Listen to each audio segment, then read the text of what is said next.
Once upon a time, in a lush and colourful garden that stretched far and wide, there lived a peacock whose feathers were the envy of all the birds.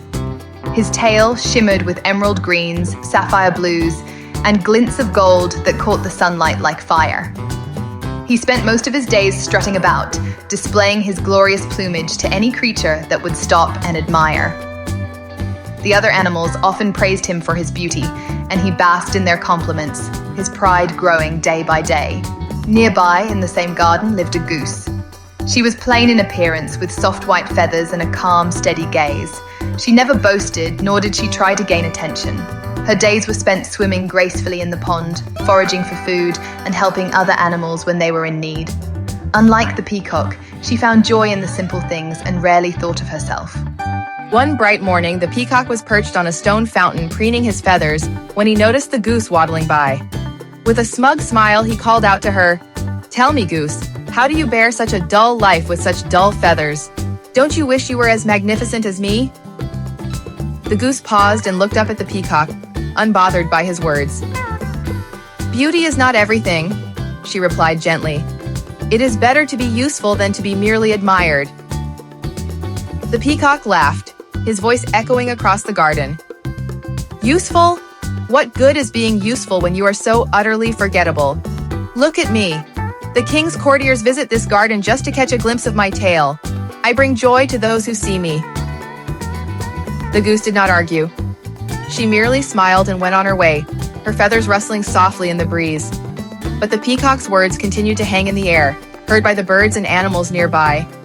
Days passed, and the season began to shift. Autumn rolled in, bringing colder winds and fading colors. The garden, once filled with blooms and buzzing bees, began to quiet down. The peacock, who had always strutted proudly in the open, found the chill uncomfortable. His feathers, though beautiful, offered little warmth.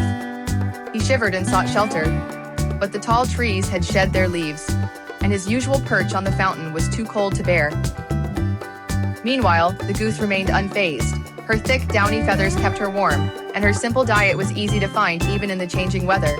She continued to help the smaller animals prepare for the winter, sharing food and offering comfort.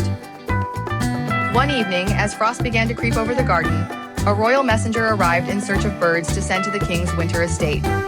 The king, it was said, was looking for birds not only of beauty but of use, those who could lay eggs, provide company, and withstand the winter months. The messenger wandered the garden and spotted the peacock. He approached, but when he reached out, the peacock let out a sharp squawk and flailed, unused to being handled.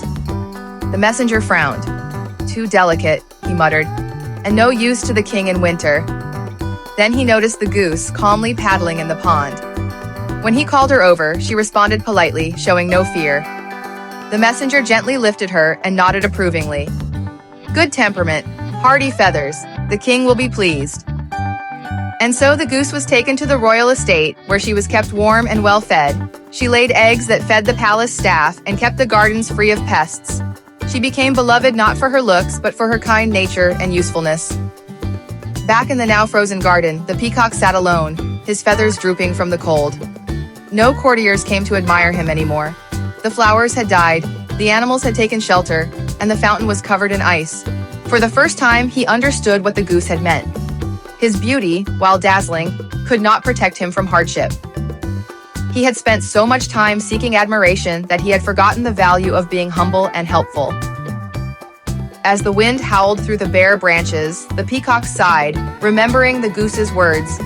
He no longer felt proud, only regretful. If only he had been more like her, kind, practical, and wise. Perhaps he would not be so alone now. The moral of the story teaches us that beauty fades, but usefulness and humility endure.